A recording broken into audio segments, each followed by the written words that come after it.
अस्सलाम वालेकुम स्टूडेंट्स, क्या हाल हैं? ठीक ठाक हैं? खैर खैरियत है?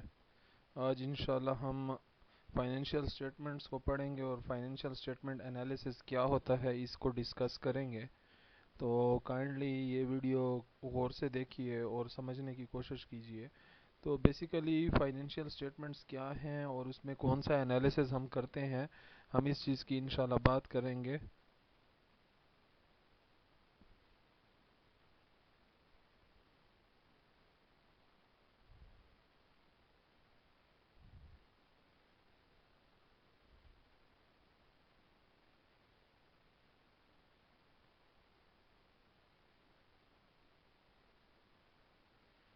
तो फ्रेंड्स, हमारे पास ये स्लाइड्स हैं, तो इसको हम देखते हैं। तो फाइनेंशियल स्टेटमेंट्स एनालिसिस में हम क्या करेंगे, यहाँ से देखिए।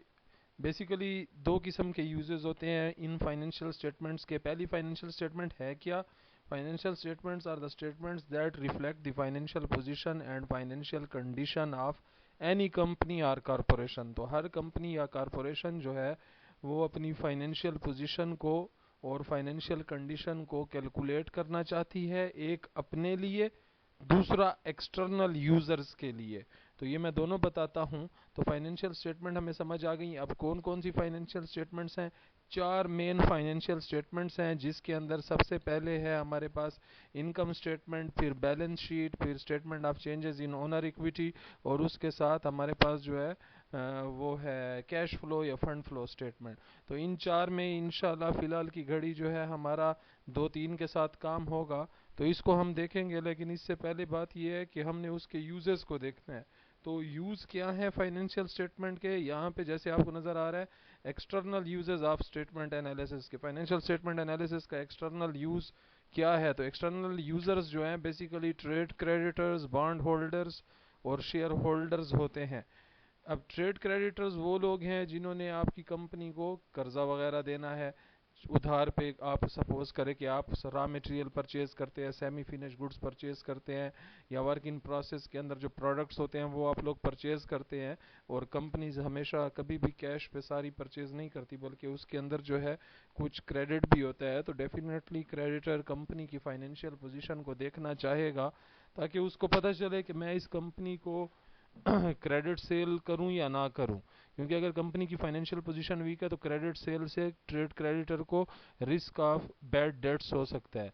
तो इसने देखे ट्रेड क्रेडिटर्स के लिए क्या है, focus on the liquidity of firm.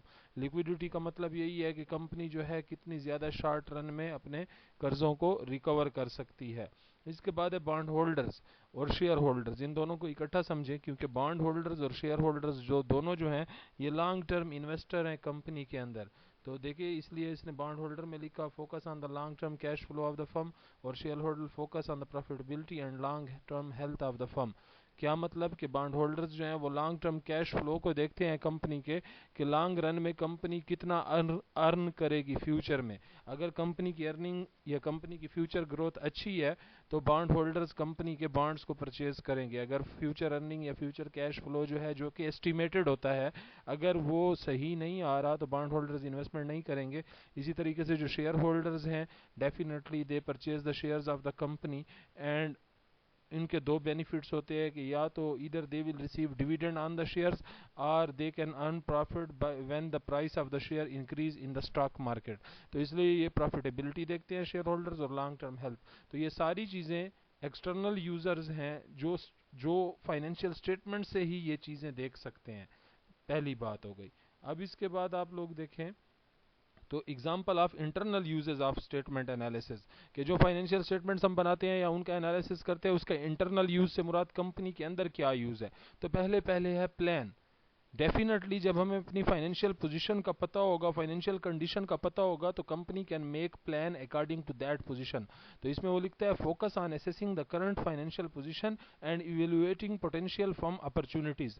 Definitely हर कंपनी की एक ना कोई फाइनेंशियल पोजीशन होती है, और उसी फाइनेंशियल पोजीशन को देखते हुए कंपनी फ्यूचर एनालिसिस करती है, इवेलुएट करती है कि कौन कौन सी अपॉर्चुनिटीज मेरे पास मौजूद हैं कि मैं एज ए कंपनी उसमें उस प्रोजेक्ट में इन्वेस्ट करके प्रॉफिट कमा सकूँ। तो ये प्लानिंग होती है। कहाँ से होती है? फाइनेंशियल स्टेटमेंट्स बनाएंगे, उसका एनालिसिस करेंगे, तो उस एनालिसिस की बेस पर ही हम लोग जो हैं उसकी प्लानिंग कर सकते हैं as a company finance manager. इसी तरीके से कंट्रोल है, डेफिनेटली जब हम फाइनेंशियल स्टेटमेंट्स बनाएंगे तो उसमें हम कंपनी के एक्सपेंस वगैरह और भी बहुत सारी चीज़ें शो करेंगे, तो उससे हमें पता चलेगा कि कंपनी के एक्सपेंसेस तो बहुत ज़्यादा नहीं हो गए, या कंपनी के प्रॉफिट्स को हम देखेंगे कि प्रॉफिट्स तो बहुत ज़्यादा कम नहीं हो गए। तो अगर एक्सपेंसेस बहुत ज़्यादा हो गए या प्रॉफिट कम हो गए तो we should have to control them.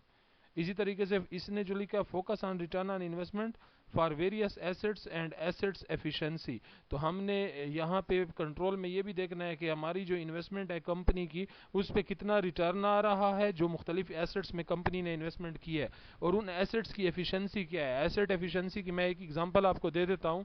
Suppose करें कि एक यूनिवर्सिटी की बिल्डिंग है और उस बिल्डिंग के अंदर सिर्फ मॉर्निंग में क्लासेस लगती हैं, तो एसेट एफिशिएंसी हाफ है एज कम्पेयर टू ऐसी यूनिवर्सिटी जहाँ पे बिल्डिंग है और उसकी बिल्डिंग में मॉर्निंग और इवनिंग दोनों में क्लासेस लगती है, तो इवनिंग में भी वो कंपनी की जो बिल्डिंग है जो कि एसेट है वो यूज हो रहा है, तो उस एसेट की एफिशिएंसी ज्यादा है। इसी तरीके से understand focus on understanding how suppliers of funds analyse the firm. इसी तरीके से आप जब फाइनेंशियल स्टेटमेंट बनाएंगे एज ए फाइनेंस मैनेजर या उसका एनालिसिस करेंगे तो उससे इंटरनल यूज एक ये भी आपके सामने आएगा कि आप देखेंगे कि जो सप्लायर्स हैं जो आपकी कंपनी को पैसे वगैरह देते हैं, जिसमें बैंक्स आ जाते हैं, इंश्योरेंस कंपनीज आ जाती हैं, म्यूचुअल फंड्स आ जाते हैं, ट्रेड क्रेडिटर्स, ये सारे आपकी कंपनी को कर्जा देते हैं, तो आपको पता चलेगा, आप अंडरस्टैंड कर सकेंगे कि कैसे फंड सप्लायर जो है वो आपकी कंपनी का एनालिसिस करते हैं इस फाइनेंशियल स्टेटमेंट्स को देखते हुए। तो ये उसके यूजेस थे। अब देखिए primary types of financial statement में उसने लिखा balance sheet and income statement. उनकी डेफिनेशन है a summary of firm financial position on given date that shows total asset is equal to total liability plus owners equity.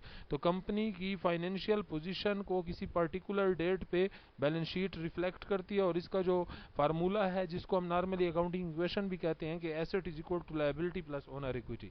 Income statement क्या है, summary of firm's revenue and expenses, कि ये खुलासा है, summary है company के revenues की, कि कितनी अर्निंग हुई और उसके कितने एक्सपेंस हुए over a specified time period, किसी खास टाइम के लिए, चाहे वो एक हफ्ता हो, एक महीना हो, एक साल हो, ending with the net income और लॉस फॉर द पीरियड, कि कंपनी के रेवेन्यू और एक्सपेंसेस की बात होगी किसी स्पेसिफिक टाइम पीरियड में, और इसका एंड जो है इनकम स्टेटमेंट का एंड, या तो इसके एंड में नेट इनकम आएगी कंपनी को या लॉस होगा, सिंपल बिजनेस का रूल है।